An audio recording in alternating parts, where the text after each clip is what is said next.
Hi, this is Kevin from Datexel, based in the USA.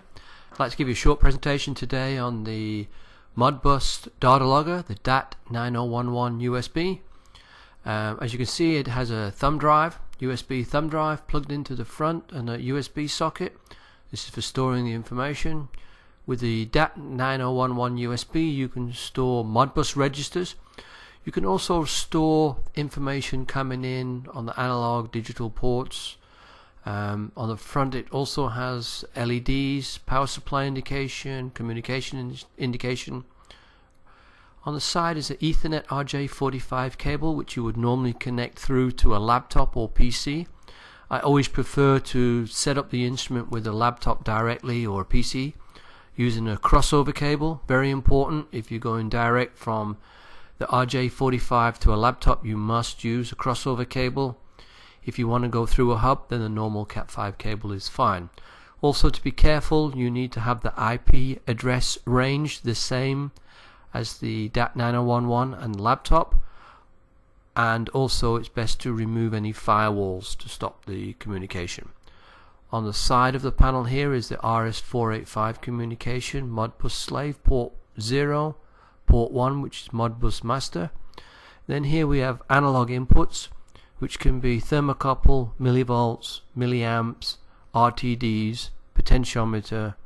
We also have two analog inputs, which are both milliamp inputs, digital inputs, relay outputs, two digital outputs.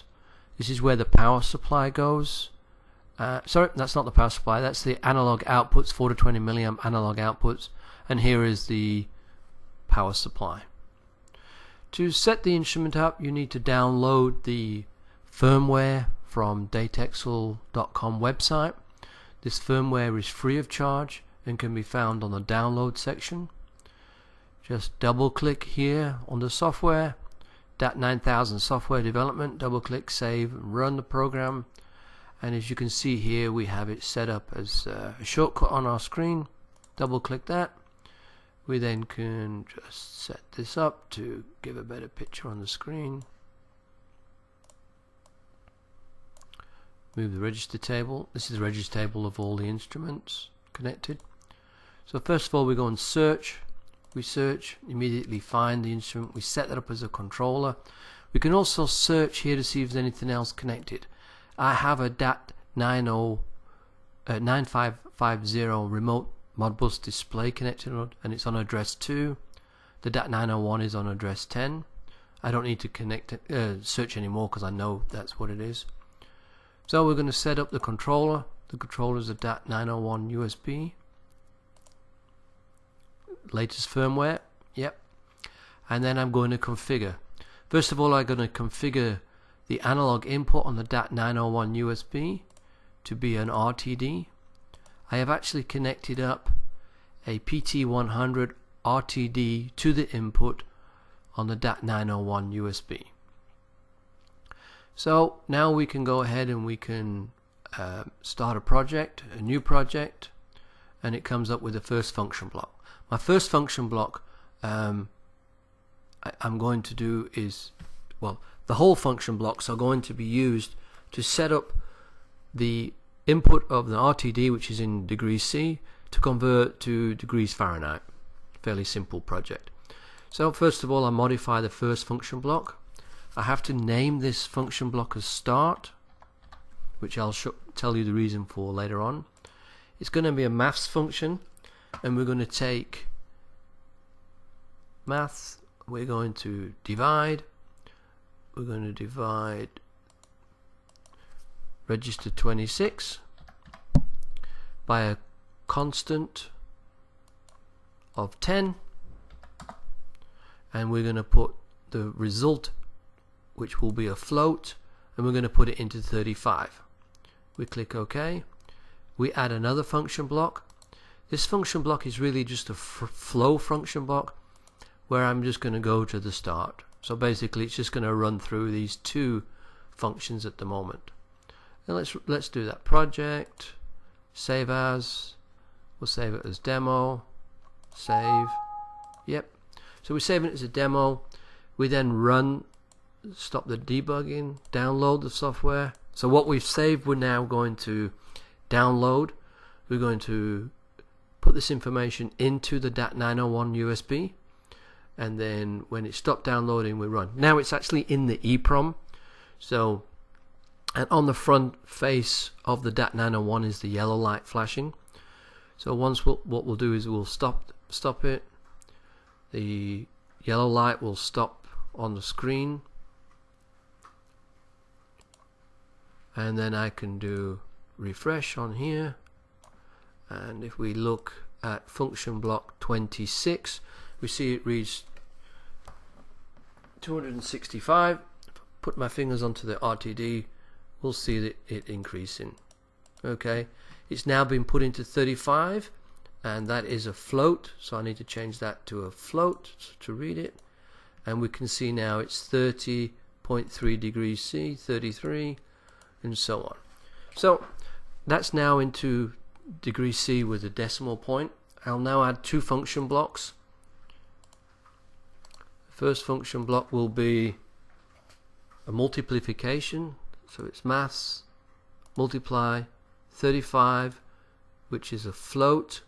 We're going to multiply it by a constant, which is going to be 10. The result will be a float, and that we're going to put into 37. We can't put it in 36 because every time you use a float, you're actually going to use two registers for each reading. So we're going to now add another one after that one, another function block. That next function block is going to be add. So we're going to add from function block 37,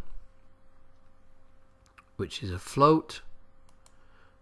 We're going to add a constant, which is going to be 32.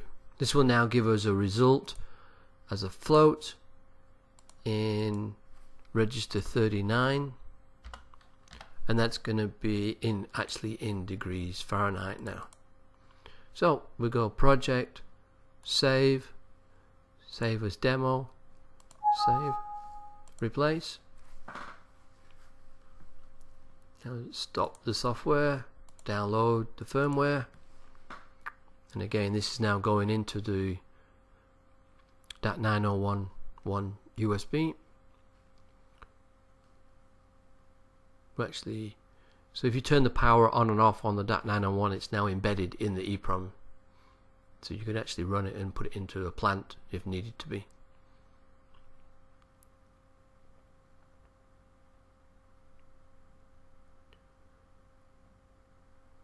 Stop,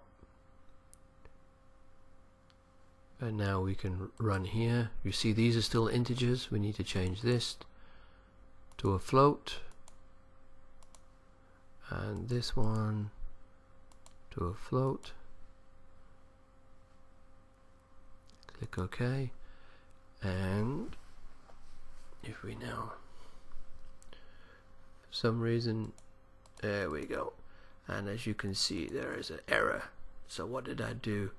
I did divide by 10. Oh, this float here should not have been a multiply by 10. It should have been multiplied by 1.8. Click OK. We click project, save as demo, yes, stop, download.